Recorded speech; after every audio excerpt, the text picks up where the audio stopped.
इंटरप्लेटर order 35। इंटरप्लेटर का मतलब होता है, मान लो मेरे पास एक फ़ोन है, मुझे रोड पे पड़ा हुआ एक फ़ोन मिला, मैं अपने पास रख लेता हूँ कि भाई जिसका भी होगा वो मेरे से आके ले लेगा किसी भी तरीके से। जीपीएस मैंने उसको ऑन कर लिया, इसका भी फ़ोन होगा वो आके मेरे से मांग लेगा, ट्रैक करके आ जाएगा मेरे पास। अब मेरे पास दो लोग आ जाते हैं, ए और बी। ए कह रहा है मेरा फ़ोन है, बी कह रहा है मेरा फ़ोन है। अब मुझे क्या पता कि किसका फ़ोन है, तो मैं इंटरप्रेटर सूट फाइल करूँगा। मैं कहूँगा सर, मतलब जज साहब, ये मेरा फ़ोन नहीं है, इन दोनों में से किसी का फ़ोन है, ये दोनों फ़ोन को क्लेम कर रहे हैं, तो आप प्लीज़ ये डिसाइड कर दो कि ये फ़ोन है किसका। मेरा कोई लेना देना नहीं है, मुझे तो मिला था फ़ोन, मैंने अपने पास रख लिया।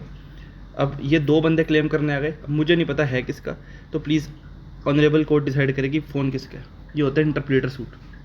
बहुत ईजी ऑर्डर है पर काइंड ऑफ इम्पॉर्टेंट है। Rule 1, in every suit of interpleader the plaintiff shall, in addition to the other statement necessary for plaintiff's state, तो जो प्लेंट में जो भी चीज़ें लिखी जाती है, जो ऑर्डर 7 में लिखा होगा, ऑर्डर 6 में लिखा होगा, वो चीज़ें तो लिखी जाएंगी, उसके साथ साथ इन एडिशन टू दैट उसमें ये भी लिखा जाएगा प्लेंट में कि प्लेंटिफ का कोई इंटरेस्ट नहीं है सब्जेक्ट मैटर में। ठीक है, प्लेंटिफ का कोई इंटरेस्ट नहीं है सब्जेक्ट मैटर में। प्लेंटिफ कह रहा है कि भाई उसकी चीज़ नहीं है वो, अदर देन चार्जेस और कॉस्ट, पर उसे कॉस्ट और चार्जेस, कॉस्ट या चार्जेस दिलवा दिए जाए, क्योंकि प्लेंटिफ आया कोर्ट में, उसका खर्चा वर्चा हुआ होगा, तो बस उसका वो खर्चा उसे दिलवा दिया जाए, बाकी उसका कोई लेना देना नहीं है। और क्या लिखेगा प्लेंटिफ कि डिफेंडेंट्स, कई एक से ज़्यादा डिफेंडेंट है जो एक उस पर्टिकुलर एक चीज़ को क्लेम कर रहे हैं, एक ही चीज़ को दो या दो से ज़्यादा लोग क्लेम कर रहे हैं। तीसरा क्या लिखेगा, तीसरी क्या चीज़ लिखेगा कि कोई कोल्यूजन नहीं है between plaintiff and any of the defendant, मतलब प्लेंटिफ का डिफेंडेंट से कोई लेना देना, भाईचारा कुछ नहीं है। ठीक है। रूल 2, एक सेकेंड, अब मान लो वो फ़ोन है, ठीक है, एग्जाम्पल भाई फ़ोन वाला एग्जाम्पल है, तो कोर्ट कहेगी कि भाई जो फ़ोन है ना वो कोर्ट में तू जमा करवा दे, कोर्ट की कस्टडी में वो फ़ोन आ जाएगा। जनरली कोर्ट अपने पास जो भी डिस्प्यूटेड चीज़ है, कोर्ट उसे अपने पास रखवा ही लेगी। फ़ोन है, पैसे हैं या कुछ भी है, तो फ़ोन कोर्ट कहेगी कि भाई वो चीज़ हमें दे दे, क्योंकि प्लेंटिफ की तो है ही नहीं, वो तो कह ही रहा है प्लेंटिफ की भाई मेरी नहीं है, तो प्लेंटिफ क्या करेगा उस चीज़ का, तो कोर्ट में जमा करवा दी जाएगी वो चीज़। रूल 3, मान लो उस फ़ोन को, ये जो पी है अपना, इसको फ़ोन मिला था, ये कोर्ट में जाके बोल रहा है कि सर मेरा फ़ोन नहीं है, जिसका फ़ोन है उसे दिलवा दो। अब ये 3 लोग क्लेम करने आए, D1, D2 और D3। ठीक है, पर जो ये फ़ोन है, ये मान लेते हैं ये रहा फ़ोन, ठीक है, ये जो फ़ोन है, इस फ़ोन के रिगार्डिंग पहले से ही इन दोनों के बीच में, D1 और P के बीच में केस चल रहा था। तो अब क्या होगा, जो पहले वाला केस था ना, जो D1 और P के बीच में चल रहा था, उसे रोक दिया जाएगा, ठीक है, और सिर्फ यही वाला इंटरप्रेटर सूट ही चलेगा। फिर से बताता हूँ, फिलहाल जो इंटरप्रेटर सूट है वो चल रहा है P के बीच में और D1, D2 और D3 के बीच में। P कह रहा है मेरा फ़ोन तो है ही नहीं, जिसका है उसे दे दो, और D1, D2, D3 बोल रहे हैं कि ये कह रहा है मेरा फ़ोन है, D2 कह रहा है मेरा फ़ोन है, D3 कह रहा है मेरा फ़ोन है। ये तो इस सूट की कहानी है। इससे पहले पर एक सूट और पेंडिंग है, और सब्जेक्ट मैटर सेम ही है, फ़ोन, ये वाला फ़ोन जो है यही है सब्जेक्ट मैटर। तो इस फ़ोन के रिगार्डिंग पहले से इन दोनों के बीच में केस चल रहा है, इन दोनों के बीच में। ठीक है, तो इस सिचुएशन में जो पहले वाला इनका केस है जो इन दोनों के बीच में चल रहा है, उसे रोक दिया जाएगा।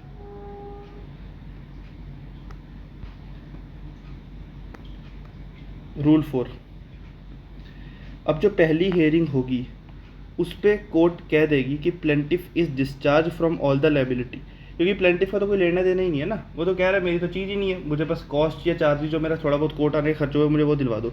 तो प्लेंटिफ को डिस्चार्ज कर दिया जाएगा from all the liability to the defendants. ठीक है, और कोर्ट से कॉस्ट अवॉर्ड कर देगी, और उसे कहेगी कि भाई you are dismissed from the suit, तू चले जा घर, तेरा कोई लेना देना नहीं है, तू अपने घर बैठ। तो भूल जा कि कोई सूट ऐसा चल भी रहा है।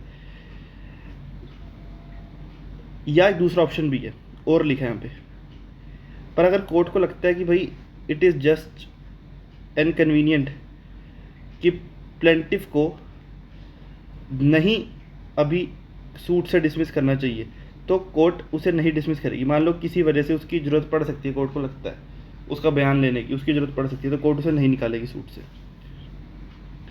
सब रूल 2, अगर कोर्ट को लगता है कि पार्टीज के एडमिशन से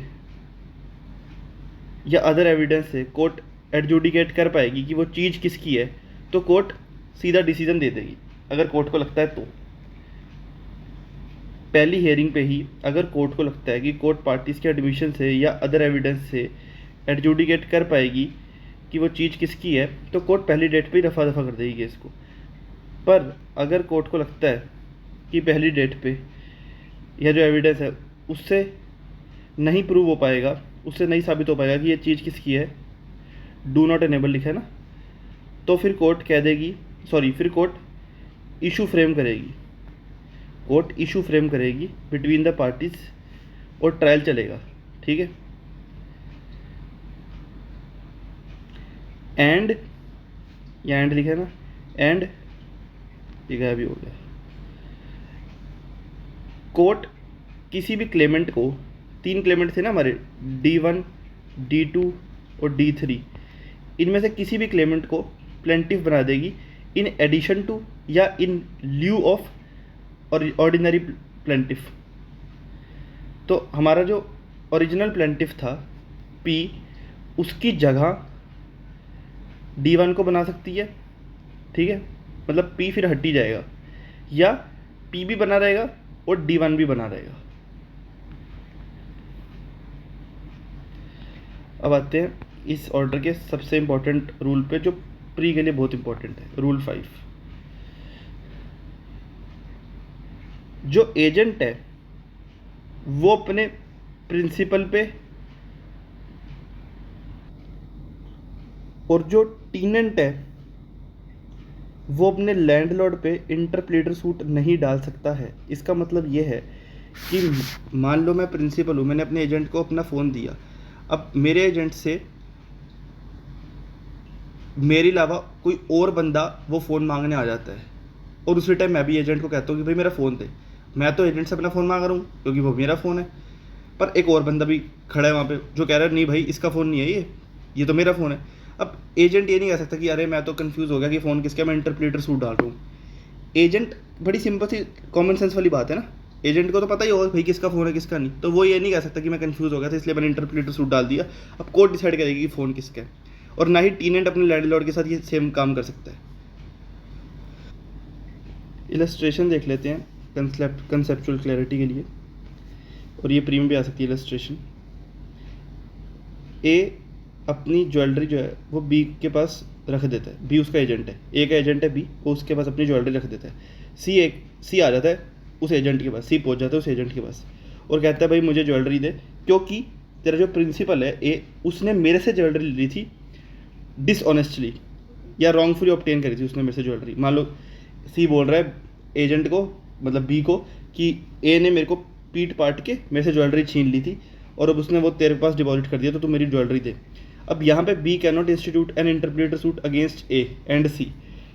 एजेंट इंटरप्रेटर सूट नहीं फाइल कर सकता बी और सी के अगेंस्ट, ठीक है, सॉरी ए एंड सी के अगेंस्ट।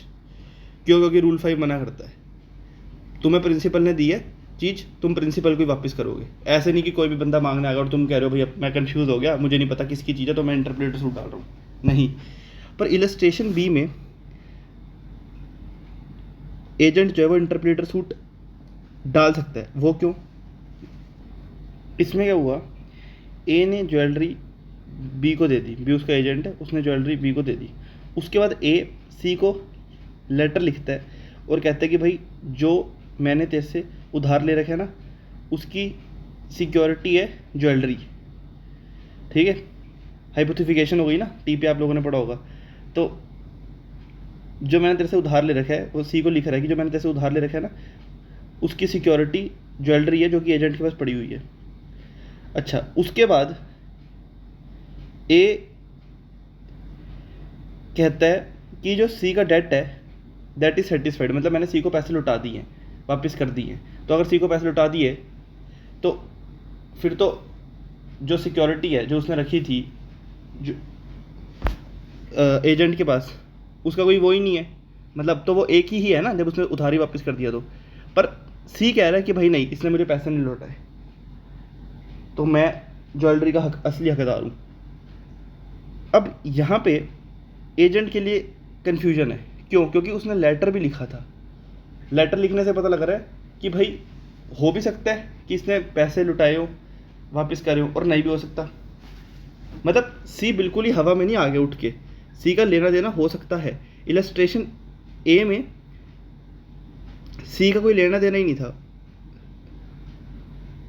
अगर हम बी के पॉइंट ऑफ व्यू से देखें, एजेंट के पॉइंट ऑफ व्यू से देखें। पर इलस्ट्रेशन बी में सी का ए से लेना देना है, उसने उधार तो लिया है ना, तो इसलिए इस सिचुएशन में वो इंटरप्रेटर सूट डाल सकता है। रूल 6,